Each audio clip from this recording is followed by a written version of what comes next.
Fala pessoal, boa tarde, sejam bem-vindos a mais uma live do nosso projeto Doxologia. Só confirmem para mim se o áudio tá ok, por favor.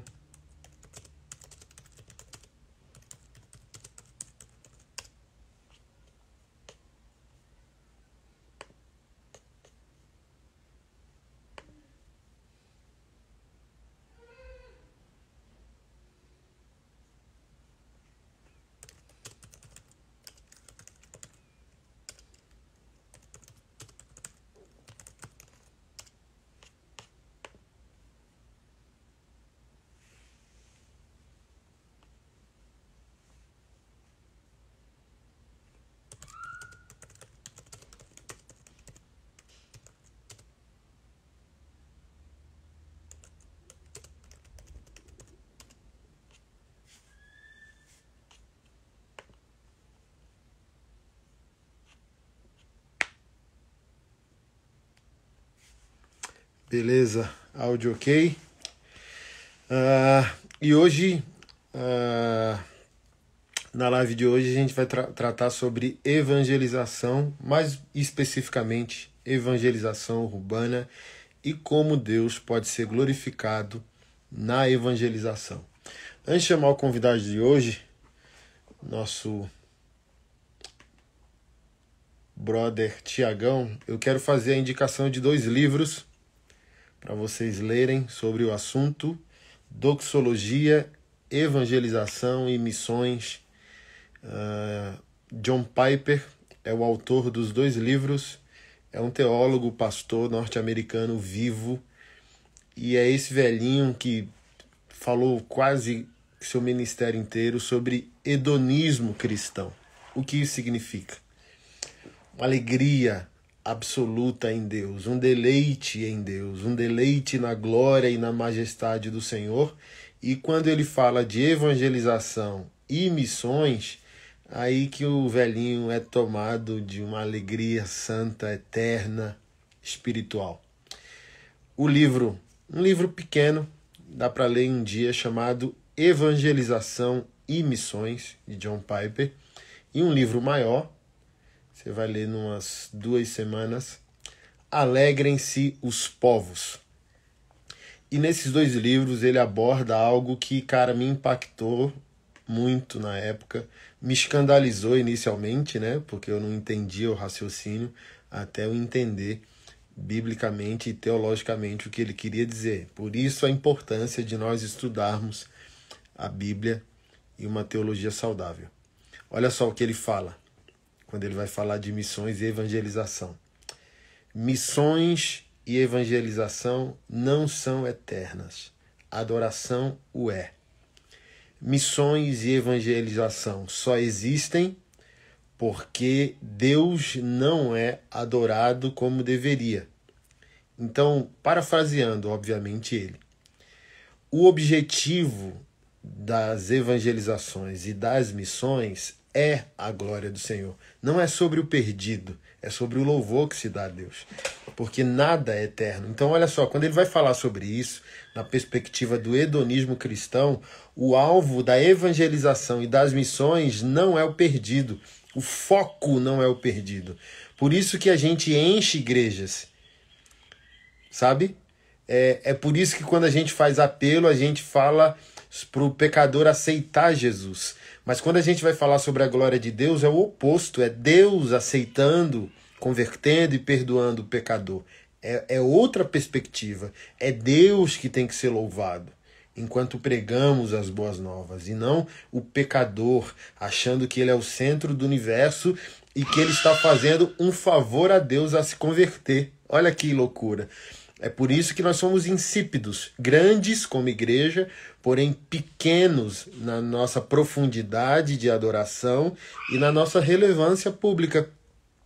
Então, até assim, o apelo já é algo bem complexo, porque é recente, né? Charles Finney foi um dos grandes nomes, até o próprio John Wesley, né? Obviamente que quando a gente está pregando a massas, o apelo ele facilita, né, o entendimento, a contabilidade, aspas, das pessoas que querem fazer uma confissão pública de arrependimento, mas isso virou um mecanismo que não quer dizer que algo aconteceu no coração humano.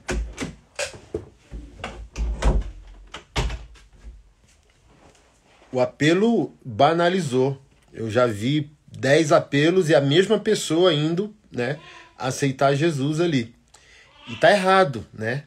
A perspectiva da questão do apelo está equivocado e a perspectiva de que o pecador aceita Jesus. E é o oposto. É Deus que está aceitando o pecador. Então, esses 2 livros vão ajudar a gente a entender muito, porque é impactante, como foi para mim, você ouvir de um homem de Deus que o alvo da evangelização não é o perdido. O alvo da evangelização é a glória de Jesus, é a homenagem que se dá a Jesus. É Jesus ser conhecido, ser amado, ser adorado nas nações. Então, evangelização não é eterna, assim como o pastoreio não é eterno, profecia não é eterno. A Bíblia, como livro doutrinário, a Bíblia é eterna como palavra de Deus, mas ela não é eterna na aplicação. Por exemplo, que aplicação a Bíblia teria no céu, conosco? Arrependei-vos é chegado o reino dos céus, por exemplo. Então, os dons espirituais, as vocações ministeriais, a doutrina, a evangelização, quase tudo passará na eternidade. Uma das poucas coisas que não passa na eternidade é o louvor a Deus. E musicalmente falando, então, é uma coisa que não vai acabar, é o louvor a Deus. Então, tudo passa. O que não passa? O louvor que se dá a Deus. Então, é de extrema importância que nós entendamos a glória de Deus na evangelização. Por que pregamos? Para que Deus seja glorificado. Por que evangelizamos? Para que Deus seja glorificado, tá bom? Eu precisei lançar essa base aqui, como introdução da live, antes de chamar o meu convidado, porque a gente vai falar da coisa em si, né? Que é da evangelização, a minha experiência, a dele, por aí vai. Então lancei o conceito teológico para vocês crescerem, porque é uma live sobre teologia e vida, né? Então lancei a base bíblica, teológica e doutrinária aqui e chamar o Tiagão para a gente desenvolver aí a prática evangelística urbana, tá bom? Acho que ele já está na área. Deixa eu só enviar o convite aqui para ele.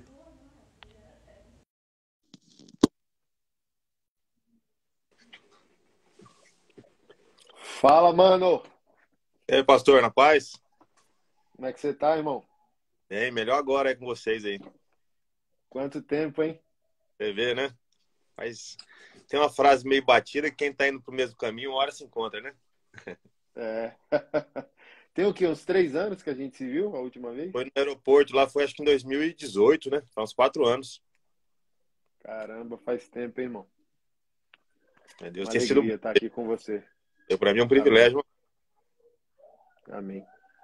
Cara, eu quero já começar com a lenha na fogueira, a questão da evangelização urbana em si, né? Ser envolvido em muitos projetos e tal, principalmente você posta muito sobre essa questão da ressocialização, morador de rua, cara em dependência química e tal. Sempre foi assim, porque você sempre foi um cara do rap, esse é seu amor, qual é a sua experiência, você consegue aumentar o... Assim, ó, quando a gente... Antes disso, a gente teve um contato aqui em Brasília, não lembro em qual contexto. E eu fiquei muito feliz porque você me mostrou ali uma perspectiva que ainda não tinha. Tipo, ó, pastor, eu congrego numa igreja mais doutrinária, numa igreja mais séria. Não lembro nem que igreja era, se você continua na mesma. No E ali eu Batista. fiquei, uma igreja batista. E ali eu fiquei feliz por quê? Porque de onde eu venho, e eu me converti no contexto ali do rap e do rock gospel aqui em Brasília, a galera não se importava muito com a pegada doutrinária, era mais o oba-oba, a experiência, tal. Então, você falar um pouco desse seu foco evangelístico, se esse é seu DNA, como é a sua experiência bíblica e doutrinária concernente à evangelização? Tipo, importa, não importa? No início, esse lance de Oba, eu já vim do Oba-Oba, que eu tinha um grupo fora do cristianismo. Então, quando eu me converti, eu já foi um pouco pela aversão a isso tudo que eu estava vivendo, nos palcos, de essa cobrança do público e tal. Então, já cheguei meio enjoado disso, vamos dizer assim, né? De tudo que a carreira artística proporciona, né? Proporciona o cara virar algo que ele pode ser prejudicial para ele, para a família dele, até para os outros, dependendo de como ele se comportar. Pode proporcionar coisas boas também. Se o cara tiver um equilíbrio e uma maturidade bacana, emocional, ele consegue ter uma carreira saudável. E aí, quando eu me converti, eu já não queria mais viver isso, tá na frente. Que aí eu queria aprender. Então, eu sentei durante um ano para aprender. E como eu vim já meio com, não sei se essa é a palavra, mas até falando, não vou cantar mais, né? Não é isso. Eu quero viver o evangelho, quero estar na simplicidade, quero estar com a rapaziada. E depois desse um ano aprendendo, um pessoal me chamando para testemunhar, eu disse que não iria, que ainda estava conhecendo, eu queria me alimentar mais. Um pastor disse, ó, eles estão te chamando para testemunhar, não para dar uma conferência sobre teologia, nem para dar aula de teologia. Então vai e testemunhe. Só não fale abobrinha, cara. Só não invente. É tipo assim, eu era cego e hoje eu enxergo. 2 minutos de palavra que você tem, de vida, de testemunho, então fale 2 minutos, cara. Não tem contrato que você tem que pregar meia hora, muito menos fazer nada que você não tenha. Então ofereça o que Deus fez na sua vida. Então eu vi que se Deus fez, eu tinha algo para glorificá-lo. Né? Porque até depois falo do meu projeto, que o meu projeto tem 3 pontos. E o principal é glorificar a Deus. Porque o apóstolo Paulo fala que ele usou coisinhas simples do mundo para nos ensinar. Desde comer até beber, faça isso glorificando ao Senhor. Então é um estilo de vida, não é uma programação, né? A nossa igreja não tem não pode, a igreja como um todo não poderia ter um ministério de evangelismo e o resto da igreja falar, então beleza, já tem, você faz o quê? Não, eu só cuido de carro, mas evangeliza não, porque lá já tem um departamento de evangelismo e nós temos 300 evangelistas lá. Beleza, esses são os evangelistas formais, mas informalmente a nossa vida tem que louvar e glorificar o Senhor e consequentemente evangelizando. E aí eu comecei minha trajetória. Só que com muito... mas nesse início, eu ainda fugi desses lugares. Os lugares onde eu vim. Não sei se foi uma espécie de cuidado que eu tinha. Eu também não queria estar voltando lá. E aí a missão em si, mais cadeia, casa de cooperação, quebrada, molecada que está no sócio educativo, tal, rua, ela veio da metade da minha conversão. Foi em 2012, aí na metade da minha conversão eu entendi. E eu entendi assim, eu ia em umas igrejas grandes e no outro final de semana eu ia num lugarzinho bem pequenininho, ia numa quebradinha e tal. E a igreja grande fascina, porque é muito louco você estar ministrando numa igreja grande, todo mundo sentadinho, olhando, por mais que não estão prestando atenção, pelo menos finge bem. E aquilo ali deixa você tranquilo, numa zona de conforto. E aí, no outro dia, no outro final de semana, eu me encontrava num lugarzinho mais simples, com 20 pessoas, ou numa rua, barulho e tal, e eu falava com Deus, olha, aquela igreja grande lá, eu fui para a sua honra e para a sua glória. Ele falou, amém, mas nunca será. Tipo tropa de elite, nunca será. Aquele lugar você vai esporadicamente. Mas tire isso do seu coração, porque eu tenho mais para você. Onde você será mais relevante, nesse momento é aqui. E aí aquilo foi uma transição de pensamento, mudança de desejo, de coração, tranquila, porque eu entendi mesmo que era vontade de Deus para minha vida. E há 5 anos, mais potencializado mesmo, é que a gente vê nesse trabalho mais forte de glorificar a Deus onde a gente é relevante. Claro que a gente vai em alguns lugares legais, mas leva a experiência, leva a nossa verdade que eu digo não como uma palavra, que é uma verdade só, nossa verdade como prática, aquilo que a gente tem feito. Então, respondendo a sua pergunta, se isso é desde sempre, acredito que o coração está desde sempre, na ponta do anzol. Mas no campo mesmo, com coração, mente e certeza do que o Senhor quer para mim nesse momento, há uns 5 anos. Pode crer. Pode crer. E essa questão do projeto hoje?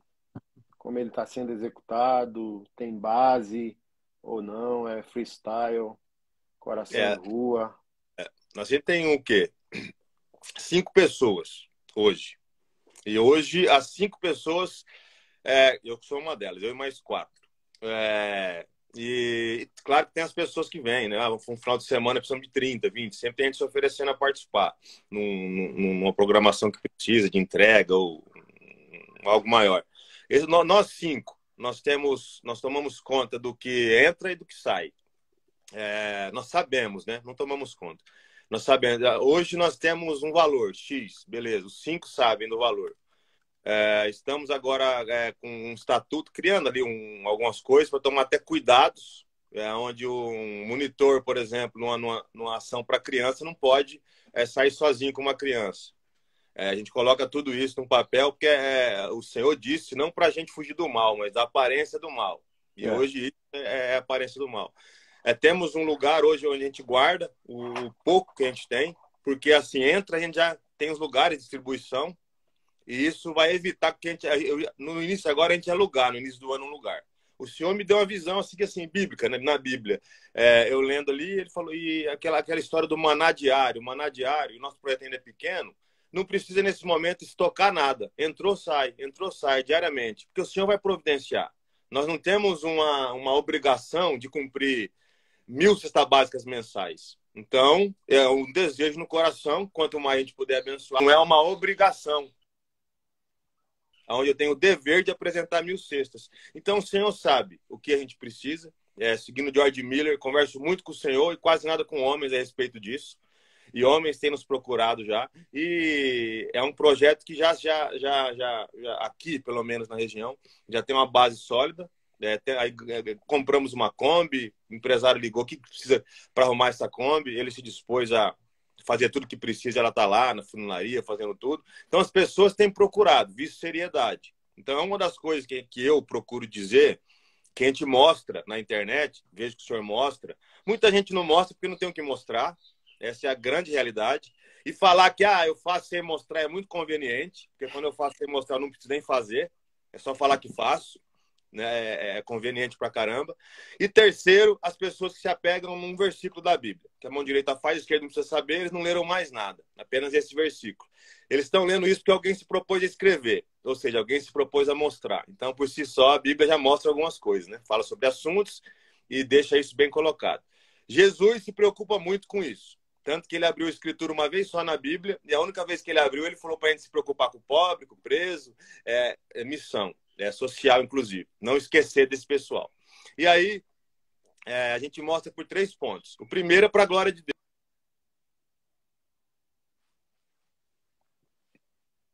Se alguém quiser participar de financiamento de alguma coisa e não sabe aonde, agora ele tem um destino para aquele recurso. Então, vejo que o senhor tem feito maravilhas. Por quê? Porque as pessoas estão vendo. Agora, fazer secretamente, aí eu acho que é até conveniente para algumas pessoas, sabe? Assim, um dia um cara veio... acho que eles ficam ligeiros agora, né? Faz tempo que ninguém comenta uma idiotice dessa. Aí eu falei bem assim, eu só posso para confrontar idiotas omissos como você, só isso. Só para envergonhar mesmo, para dar movimento. Do tipo assim, ó, não vou entrar nem no debate bíblico. Jesus Cristo disse, ó, para que glorifiquem ao Pai ao verem suas obras. Jesus disse em Mateus capítulo 5, olha, eu não vou acender uma lâmpada e esconder ela. Eu vou acender uma lâmpada e colocar na sala para iluminar a todos. Então, do tipo assim, ó, é chato pra caramba, né? A gente ter que se justificar. Mas, amigão, Jesus mandou você ser farol e não lanterna. Exatamente. Então, assim, ó, a igreja toda está se comportando como lanterna. O mundo está conhecendo a igreja quando a igreja freia, quando ela breca, sabe? A ideologia de gênero, a agenda gay, aí a igreja freia, é o que a igreja proíbe. Mas a igreja não deveria ser conhecida só por aquilo que ela proíbe, a igreja deveria ser conhecida por aquilo que ela ilumina. Então, assim, ó, qual que é o problema ali de Mateus 5,13 e os caras vêm achar que a gente está querendo se mostrar ou se crescer? O texto diz, vocês são a luz do mundo, o sal da terra. Esses caras que não fazem, critica quem faz como se a gente estivesse fazendo marketing, eles se comportam como o sal na terra e a luz na terra. Há uma grande diferença entre na terra e da terra. Então, quando eu sou luz na terra e sal da terra, de vez em quando eu brilho, de vez em quando eu salgo. Agora, se eu aceito que o texto, nas palavras de Jesus, está dizendo ser a luz da terra, cara, eu tenho que assumir a responsabilidade que eu sou o farol, sou a luz da terra, ok? Então, a terra só vai ter um ponto de referência para um caminho a seguir se eu iluminar o caminho. Eu tenho que assumir a bronca que eu sou o sal. Aí o sal dá sede, Jesus é a água da vida. Sal cicatriza, sal dá sabor. Olha só, deixa eu falar um trem para você. Tim Keller, né, um teólogo pastor vivo norte-americano. O crente é o intrometido, porque o sal é intrometido. Se você estiver fazendo feijão, fazendo carne, e colocar o sal não pede licença para ninguém, amigo. Ele muda todos os componentes químicos do que tiver na panela. Se você ligar o interruptor, a luz não diz primeiro para a sombra, você dá licença aqui para eu brilhar? Não, mano, luz é luz. Entende? Então, assim, ó, base bíblica, argumento a gente tem, mas a tristeza é justamente o quê? Cara, poucos que estão fazendo e quem deveria estar dando munição ou corda para a gente descer no buraco, fica criticando, cara, achando que a gente está, sabe, fazendo marketing ou qualquer coisa. Então, por exemplo, onde que eu chegaria? Ou se eu chegaria onde estou do ponto de vista de produção de justiça social, direitos humanos e missionários, se eu não aparecesse? Como nós nos conheceríamos há anos Não. atrás, se eu não tivesse aparecido, sabe? Então, assim, cara, isso é infantil demais. E esse é o problema, quando a gente não entende a glória de Deus. Cara, dá para você brilhar, dá para você aparecer e não se envaidecer.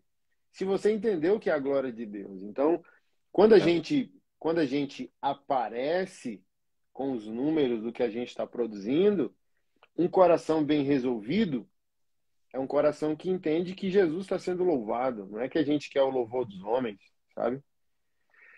É, não sei se tu viu o podcast que eu fiz aqui com o Isaías e o JP do Pregadores da Paz sobre a morte do rap, né? A morte do rap gospel. Viu um pedaço? Esse. Pode crer. É, e os caras até empolgaram, né, de, sei lá, iniciar novos movimentos para ver se a gente traz um novo valor. Porque uma questão ali que eu pontuei não é que o rap gospel ele tá morto. É que do tipo assim como qualquer outro tipo de ministério, tá cada um pelo seu e cada um pelo certo no seu entendimento. Então não há mais aquela questão da organização, do movimento, do organismo só. Não que existia, né, quando estava pleno, assim, não que todo mundo se dava bem, mas tinha algumas coisas que funcionavam como coletivo mesmo, como um propósito maior que o ego, sabe?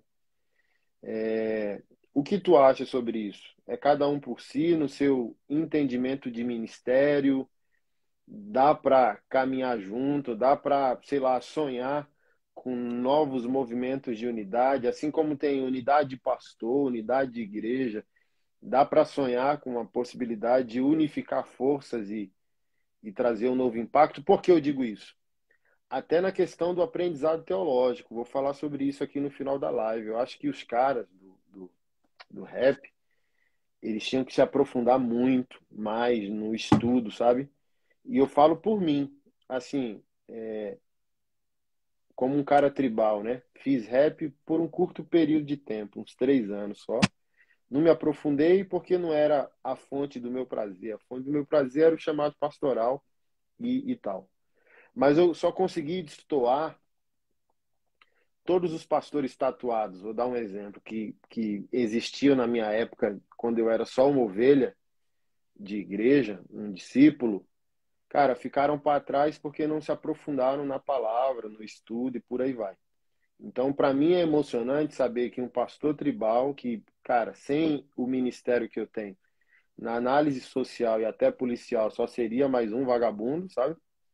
E do tipo assim, o que me salva? O conhecimento. O conhecimento é o Messias social, Jesus é o Messias espiritual, conhecimento, estudo é o Messias, cara, social. Estudar liberta, estudar posiciona. Então, Por exemplo, o cara desacredita de mim, igual eu vou num banco, né? Eu vou num banco, aí o cara já, pô, me enquadra, o guarda já fica,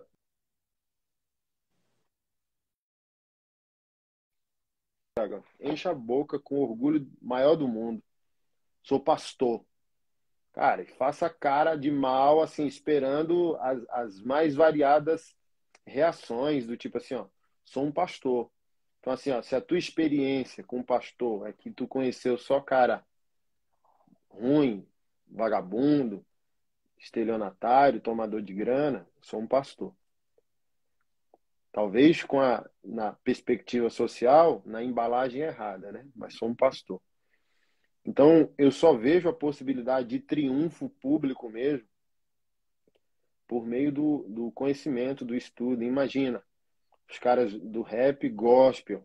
Porque, por exemplo, qual é o atraso da igreja?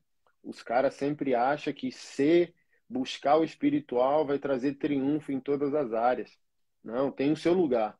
Mas triunfo em todas as áreas você pode ser o cara do rap empreendedor, você pode ser o cara do rap filósofo, você pode ser o cara do rap teólogo. Então imagina, nos Estados Unidos tem muito disso. Shay Lane, que é um rapper norte-americano que eu gosto muito, é uma referência mundial hoje e é rapper e teólogo. Teólogo, assim, ó, profundaço, sabe? Então eu fico muito nessa utopia de dizer, é possível uma unidade, uma nova unidade do rap, agora numa nova plataforma? Igual, por exemplo, eu tenho um seminário de teologia, teologia para o povo. Inclusive, o projeto é do meu seminário. Ah, sei lá, beleza, vamos liderar um novo movimento aí. Pegar 50, 100 cara do rap gospel e dizer, mano, vamos para a sala de aula, aprender filosofia, filosofia cristã, teologia do mais alto nível, para graduar esses caras, botar um certificado MEC na mão dos caras, nível superior, aí já era, os caras começam a escalonar, sabe? O resultado. Porque também a unidade pela unidade, só para, sabe, enfeitar pavão, talvez não chegue a nenhum lugar. Mas assim, falei muito para perguntar isso. Para você, o rap gospel tá morto? Ou está vivo? Ele existe? E é possível uma unidade nesse meio para que a gente possa chegar juntos em algum lugar? Eu acho que como futuro ele vai sofrer uma mudança, né? Porque vai entrando o trap, né? Eles vão denominando, mudando algumas coisas, né? Trap já existe há muito tempo, só que não tinha nomenclatura, né? Então, o que que acontece? Minha visão. Hoje quem está entrando entra mais pela arte, sabe? Até pelo business. Então, porque hoje já pode ser considerado uma profissão. O rap apanhou muito no passado, não dava para eu com 38 anos hoje, comecei com 17. Era inconcebível na minha mente dizer eu vou trabalhar como rapper. Não existia esse sonho, essa possibilidade. Hoje, um moleque de 18, 17, moleque, até me desculpe esse termo, né? Um menino aí, um rapaz de 18, 19 anos, 17, fala eu vou ser rapper. Hoje ele consegue, por conta das plataformas, por conta do modelo de monetização, inclusive dentro da igreja. Então eu vejo o futuro do rap na igreja, nesse ponto de morrer ou não, ele vai sofrer essa modificação que eu acho que ele vai ser menos missionário, sabe? Eu acho que ele vai ser mais artístico, mais show business e menos rappers nas quebradas da vida, nas cadeias. E aí, então eu vejo essa nova estrutura chegando já no rap. Quanto à unidade, a maioria dos que se destacam no Brasil no rap cristão, eles estão muito separados de distância terrestre. E a grande maioria esmagadora, quase ninguém vive disso. Então, o trabalho semanal, a falta de recurso, tudo isso dificulta também uma organização bem elaborada, bem construída, que a rapaziada possa se encontrar, fazer um evento num lugar bacana, sério, com pensamento justamente com o coração nisso, de que eles cresçam, e acaba que dificulta um pouco, porque hoje eu creio que seja um movimento menos favorecido dentro da música cristã, porque a grande maioria também não cobram, né? Que é o meu caso, mesmo crescendo em números. Resolvi que Deus sabe, a gente conversa, como eu disse, eu converso com o senhor a respeito disso. Mas acabei até sendo abençoado por ele, pelos números das plataformas e tal. Então, não tenho o que reclamar do que o senhor fez na minha vida no rap, com a cabeça de alguém que quer estudar, aprender, empreendendo, servindo o senhor em todas as áreas, né? Mas eu acredito ser difícil. Pela distância terrestre dos que estão pensando um pouquinho mais, dos que estão querendo se movimentar, dificilmente tem 4, 5 no mesmo estado. E estar no mesmo estado também não significa estar perto, porque os estados no país são grandes, né? Eu moro no Paraná, amo o Pastor DH, por exemplo, ele fica a 450 quilômetros de distância. Ah, mas pela rede social dá para fazer, claro. A gente consegue ter algum cronograma pela rede social. Mas eu acredito que isso é muito raso, né? Porque se o Senhor Jesus quisesse que o discipulado, que a caminhada fosse por rede social só, ele tinha vindo em 2020, não em 2022 anos atrás. Então ele entendeu que discipulado é estar junto, estar perto, tá andando junto. Não acho impossível, eu acho difícil por conta da distância financeira. E aí o ego ele pode ser quebrado, porque Jesus na parada ele quebra isso, ele vai confrontando ali as pessoas, os líderes, as cabeças pensantes do movimento. Mas é possível, mas hoje, olhando com uma análise mais razão, eu creio ser bem difícil. Assim, agora vamos pular um pouco fora do aspecto teológico e eclesiástico. Eu acho que é um fenômeno da transexistencialidade, né? Eu estou escrevendo um livro chamado Avatar, que é o homem do futuro, né? Que é o homem não biológico, não moral e não teológico. Então, toda a vida, ela agora é transexistencial. Moralmente, ela não é moral e nem imoral, ela só é amoral. Não há crivo moral para definir o que é certo e o que é errado. Não biológico, porque pouco importa o que a biologia diz, você se percebe como você quiser. Não tem norma e nem destino biológico, macho e fêmea, qualquer coisa assim. Não teológico, porque o homem moderno não se importa com o conceito de Deus, que Deus é o Criador, que Deus criou com um propósito e por aí vai. Então, desde que o Fantástico noticiou há 30 anos atrás, mais ou menos, que a nossa alimentação seria transgênica, e aquilo foi um evento, uau, caramba, o frango que demora 1 ano para maturar, vai maturar em 2 meses. A fruta que demora meses para maturar, vai maturar agora com agrotóxico e modificação genética e tal, bioquímica e por aí vai. A partir daquilo, tudo hoje é trans. A moralidade é trans, a sexualidade é trans. Hoje, por exemplo, o cara sertanejo tem cara de roqueiro, Verdade. o cara pagodeiro tem cara de mano, o cara que é mano não é mano, entendeu? Do tipo assim, ó, o Jamaica veio no meu podcast, aí foi falar umas questões que a galera furtou o rap para uma pá de coisa, sabe? E deu pano pra manga aqui.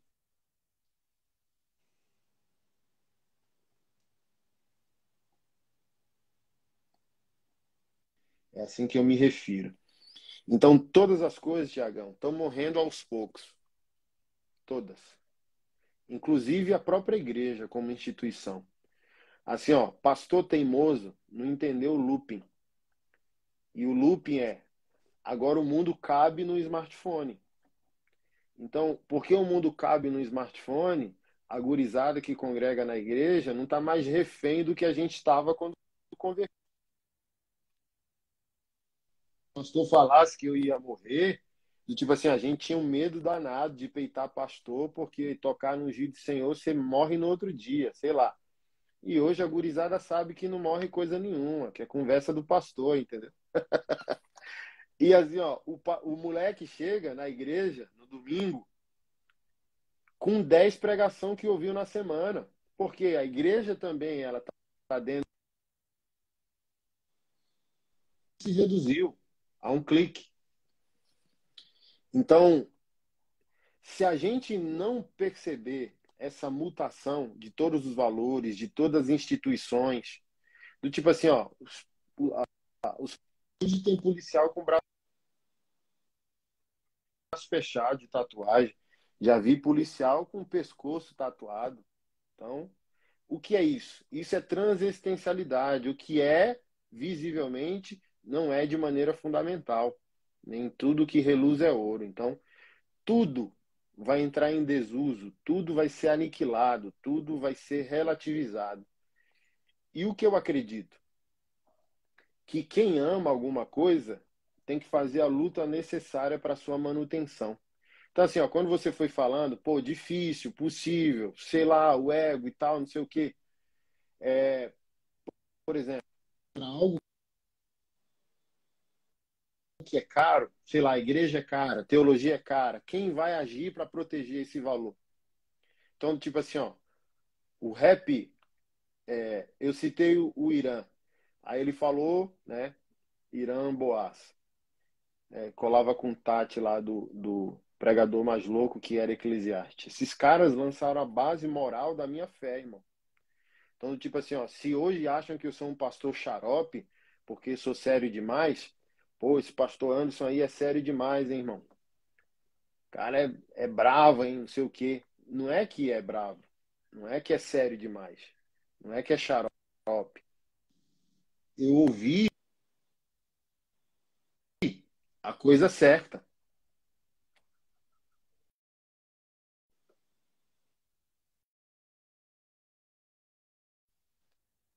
Para eu ter uma seriedade com Deus e com as coisas de Deus, entendeu? Então, do tipo assim, ó, é um negócio que é caro para mim. Se me transformou, eu não deveria lutar para isso se manter e conseguir tocar a vida de outras pessoas, gerar um legado. Sei lá, hoje como um pastor respeitado nacionalmente, mundialmente, se eu falasse para essa galera toda, principalmente para as novas gerações, não, vamos fazer um bem bolado. Sei lá, vamos gerar um selo de unidade, 3 eventos, assim, ó, chique, sabe? Por ano, 3 bem feito, sacou? Palcão, LED, sonorização top, DVD, transmissão, sei lá. E botando esses caras para estudar, formar eles teólogos, abrir a perspectiva deles, que o rap é ferramenta, mas não é o rap em si só como elemento, sei lá. Minha cabeça pira, né? Minha cabeça roda só de pensar nessas possibilidades que eu acho que é extremamente viável. Mas para encerrar, lindão, o Isaías, eu derrubei meu microfone, porque o Isaías aqui no final do nosso podcast falou: a igreja elitizou. E hoje, para a igreja, parece que Jesus morreu entre dois empresários, ou entre dois coaches. Parece que a igreja esqueceu que Jesus morreu entre dois ladrões. Como você vê isso? Se você concorda que a igreja mudou pra caramba e elitizou, quando você falou do lugar pequeno, do lugar grande, a ilusão, para mim também, como pregador, se eu for numa igreja de bairro, eu vou ter que botar gasolina. Se eu for numa grande igreja, eu já recebi oferta de R$ 10.000. Como que eu volto com a cabeça normal para a realidade da vida? Como que eu volto para o cotidiano, dia a dia, pequenas coisas, glorificar o Senhor sem me iludir, sem cair numa caverna existencial e achar que o caminho da fé é uma Disneylândia, entendeu? Como você tem essa visão, se a igreja de fato elitizou e desviou seu propósito, e se você acha que, sei lá, o governo que está posto aí, do jeito que está posto, e é significativo para nós como igreja, eu sempre falo isso, em algumas pautas morais, mas por outro aspecto gerou uma desumanidade muito grande em muita gente, inclusive em irmão crente, né? Falei isso aqui para os homens, foi quando? Terça-feira tivemos culto de homens aqui. Eu falei bem assim, ó, por mais que moralmente a igreja ela se encontre com alguma ideologia política, a gente continua cobrando assim, onde a igreja vai se encontrar, qual o percentual moral que a igreja vai encontrar, sei lá, um amigo no conservadorismo, 20%. Se a igreja achar que o conservadorismo dá para ela 20% de apoio moral aos valores tradicionais dela, família, criação de filho, não a ideologia de gênero e tal, os 80% ainda tem que ser cobrado. Porque a igreja quer mais porque ela está lendo a Bíblia e reagindo ao céu. Ela não fica satisfeita a 20%. Ela tem 80% ainda para cobrar, né? E citei isso. Eu seguia um cara como Siqueira Júnior, aquele apresentador engraçado pra caramba, e ria pra caramba com os caras passando com o CPF quebrado, né? CPF cancelado, tal, não sei o quê. E olha que sou um cara armamentista, cristão, pastor, e sou um cara armamentista. Defendo a legítima defesa, defendo a propriedade privada, mas eu tento ensinar os caras o seguinte: brother, se eu tivesse que usar uma arma minha em legítima defesa, ou o cara invadisse minha casa, colocar meus 4 filhos e minha esposa em risco, eu tivesse que usar uma arma, meu irmão, pode ter certeza que eu usaria, mas pode ter certeza que eu faria isso chorando e com o cara dentro do meu carro, clamando a Deus pela vida dele, porque não é ódio contra ele. Eu ia deixar claro para ele: brother, não é, nem te conheço, não é ódio a ti, é amor a quem eu protegi. Então, a elitização da igreja, com essa questão do conservadorismo, do jeito que foi posto, e a igreja entrando numa onda inevitável de não pensar mais em ressocialização, só em punição, não crer mais em perdão, não crer mais que Jesus morreu do lado de um ladrão e que mesmo o cara mais horroroso da vida, moralmente falando, com um passado bizarro, é possível esse cara ser encontrado por Jesus. O que você acha desses dois elementos da igreja? A elitização da igreja e o conservadorismo da igreja também impedindo uma missionária. Tá, vamos lá. Eu citei aqui que Jesus, dentro da sua caminhada, ele abriu a Escritura uma vez só e não é uma abertura elitizando nada. Muito pelo contrário. Deus ouve quando o faminto chora. Deus, ele vê quando o órfão está desesperado por conta de não ter uma família. Ele se compadece com a viúva ao ponto de enviar seus melhores servos para tomarem conta delas, lá em Atos, por exemplo.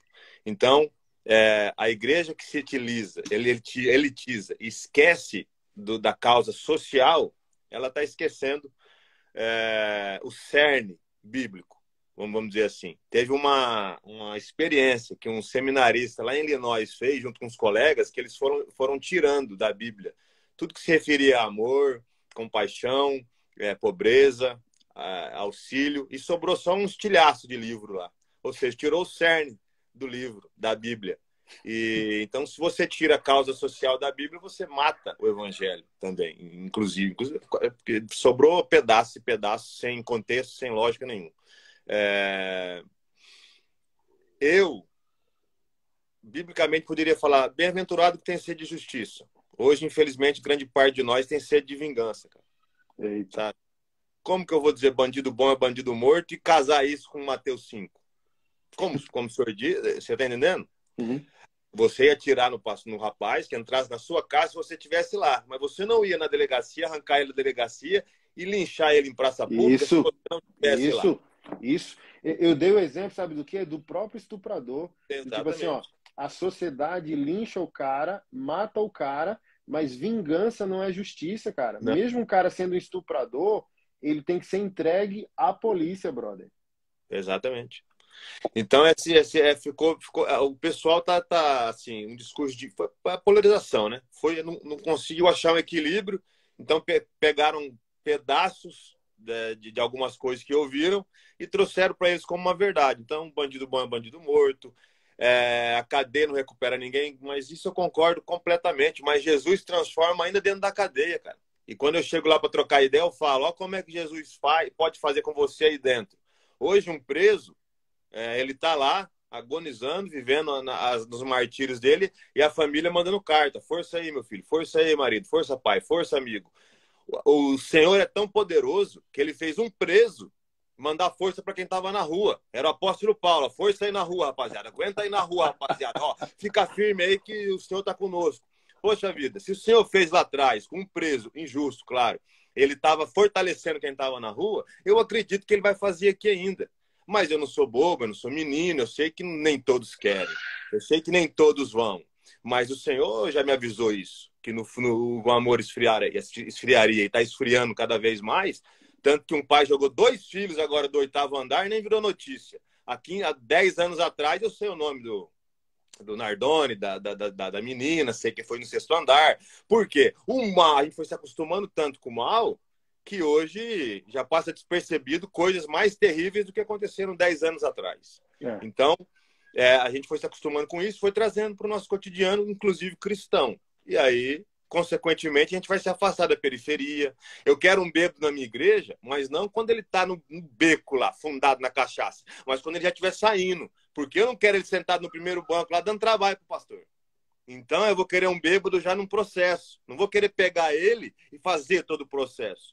Eu quero um viciado já no meio do processo. Porque aí o risco é menor de ele roubar alguma coisa e tal. Então, a gente vai escolhendo quem eu quero cuidar, qual que é a cara da minha igreja. A minha igreja é mais assim, é mais essa. Nossa igreja é pra gente, cara. Se entrar um homossexual aí, tem gente que quer obrigar o cara a casar. Não tem que casar, não, cara. Se quiser vir com seu marido aqui na nossa igreja, pode vir. Mas vai chegar um momento que vai ter que carregar a sua cruz, negar a si mesmo e seguir Jesus. Assim como aquele mentiroso, assim como aquela ali pegava um rapazinho, pegava todos na quebrada. Então a igreja foi se elitizando, se panelando, né? Uma panela fechada.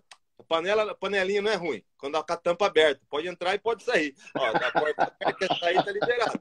Mas quem entrar, ó, vem com nós. E se quiser fazer a caminhada dele inteira no pecado, amém. Vai chegar num dia em que o trono da misericórdia vai ser desocupado, amigão. Aí não é eu que estou sentado lá, é o Senhor. Então, a igreja foi se elitizando, foi fazendo esses blocos e vão congregando conforme a conveniência, em muitas partes, né, do planeta aí. E se algumas coisas que eu falei aqui vêm também de alguns discursos que eles ouviram, porque é uma frase que eu ouvi, eu não lembro aonde, eu achei ela interessante e forte. Se falar no contexto certo, a pessoa entende. Sim.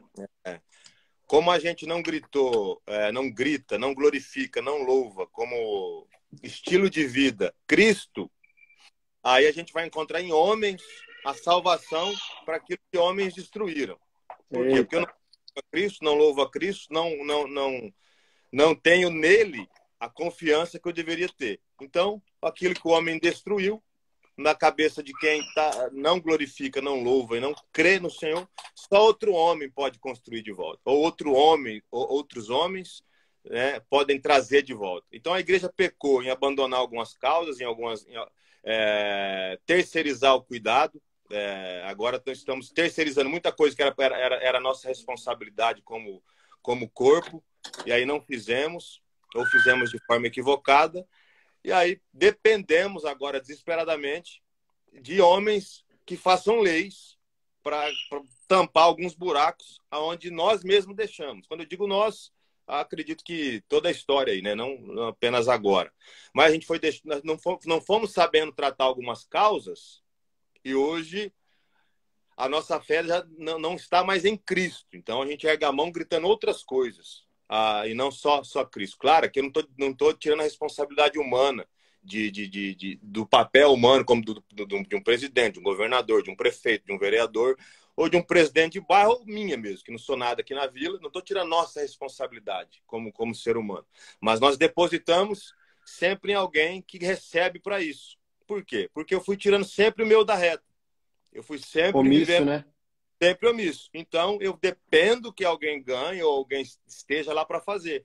Porque o lixo da minha rua aqui. Mas eu nunca liguei na prefeitura. Eu só reclamei com o meu vizinho. Talvez a prefeitura nem está sabendo o que tem aqui na rua. Porque eu sempre espero que alguém faça. Então, qualquer tipo de governo que tiver aí, ele vai ser, acredito que ele vai ter sempre algumas coisas para nos oferecer. Como o senhor disse, 20%, beleza, mas os outros 80% tem que ser cobrado. O rap mesmo abomina esse governo como se o outro a gente não abominasse, como se a gente não criticasse. Eu critico o governo desde que eram outros governos. inclusive esse, que tem muito a desejar. Agora, moralmente falando, algumas características nos aproximam. Eu não voto vai fazer 6 eleições, com essa por conta do meu título de eleitor, né? Entendo o suficiente para falar aqui para os meus aqui. Não tenho uma postura política nas redes sociais. Sou alguém com uma consciência até razoável para entender que quem estiver lá vai brigar por outras coisas e não para o melhor da sociedade. Acaba atingindo a sociedade, mas a briga em si não é para que a sociedade tenha paz, para que os lares sejam melhores, não. Eu vejo homens milionários querendo ser político e não tem mais, não é mais dinheiro. O pessoal fala, mas o cara tá lá para roubar. Cara, tem cara lá que devolve o salário e eu acredito que devolve mesmo. E que o cara não precisa mesmo de dinheiro. Mas o poder é fascinante. Estar num status quo, sei lá como é que diz essa palavra. Eu perguntei aqui para uma pessoa milionária que entrou na O política. cara falou que eu não voto e não tenho moral para falar nada. Ele nem se atentou que eu tenho problema com o meu título de eleitor, sabe? É isso aí, é o efeito manada. Aí a pessoa falou bem assim, cara, não é ser eleito, é que eu vejo a cidade de cima e eu sei agora onde ganha mais, eu sei onde tem o acordo, o convênio, o lote para vender, o lote para comprar, a empresa falida, o precatório. Aí eu falei, caramba, mano. Por exemplo, eu ajudei uma escola aqui, bicho, na nossa cidade, R$ 1.000 para fazer um Natal para as crianças, porque eu não tinha verba. Aí eu falo bem assim, como assim, cara? Por que que um político se envolve com política? Então é surreal. Eu falando aqui para os homens da nossa igreja, tu só quer eleger um político que te represente porque tu é inútil. Porque se tu entendesse que mesmo traindo tua esposa, tu continua sendo o melhor homem da cidade, tu surta. Então o rei Davi traiu, matou o marido da mulher para poder trair em paz e quando se arrepende, escreve o Salmo 51 e diz: Me perdoa para que eu continue pregando ao ímpio. Então, o homem de Deus acabou de matar, acabou de adulterar, mas ele tem um senso tão profundo em Deus que ele diz: Caído, eu ainda sou o melhor da minha cidade. Então, assim, ó, se cada um de nós entendesse isso, bicho, a gente, ó, precisava de político nenhum. Os pastores, por que que eu sou chateado com os pastores? Bicho, pastores milionários. Cara, quem seria o político da tua cidade se tu fosse um pastor dedicado a fazer o que tinha que fazer pelo povo? Porque, por exemplo, você colocou bem, o cara não entra na política porque quer o bem do povo. O cara entra na política porque quer poder. E quem quer o bem do povo? O povo de Deus, mano. Quem tem uma ética de vida, quem quer justiça e não vingança? Por exemplo, essa sociedade, ela quer vingança. Se ela, como eu disse, pegar o pedófilo ali, toda a sociedade vai querer matar. Quem não vai querer matar? O cristão. Porque o cristão está irado com aquela situação, assim como o ímpio está irado. Mas o cristão tem a ética maior da vida, absoluta, mais superior. Não é que a gente é melhor em questão de valor moral. É que a gente é melhor porque tem fé, irmão. Porque você tem fé, você é melhor que qualquer outra pessoa, irmão. Porque ter fé te dá uma visão de mundo superior. Então você é aquele cara que vai dizer: ei, ei, ei, eu também quero, na minha natureza humana, matar esse cara aqui, esse pedófilo. Mas olha só, matar ele não traz a criança abusada de volta e nem apaga o abuso que ele fez. Ele vai ter que ser entregue à polícia, a polícia vai entregar ele à justiça. Então, sei lá, eu olho, sou um cara politizado, né? Consigo pensar teologia pública junto com a política, mas a minha desesperança é, meu Deus do céu, como a gente coloca, bicho, esperança naquilo que não vai nos redimir, né? Mas Deus é bom. Macho, faça suas últimas considerações, que eu tenho que cuidar das minhas crianças aqui. Sim, falar sobre disponibilidade, sabe, cara? Eu tenho um vídeo meu aí que ele alcançou 30 milhões de pessoas. E nesse vídeo eu tava falando com 15, Caramba. cara. Tava falando com 15 moleque. Eu tô numa quebrada. Tinha uma caixa de som ali, eu sem microfone. e ele alcançou 30 milhões. E um dia o cara perguntou, cara, e a gente faz, é uma luta, né, cara? Ele grava um clipe aqui, faz uma estratégia ali, uma DS lá e não alcança 30 milhões, né? Como esse vídeo alcançou? A minha resposta foi simples: disponibilidade. Quando me chamaram para falar com 15, eu fui, cara. Quis Deus que alcançasse 30 milhões. Então não tinha nada demais ali. Era uma árvore, uma casa, 15 moleque, eu e uma caixa de som.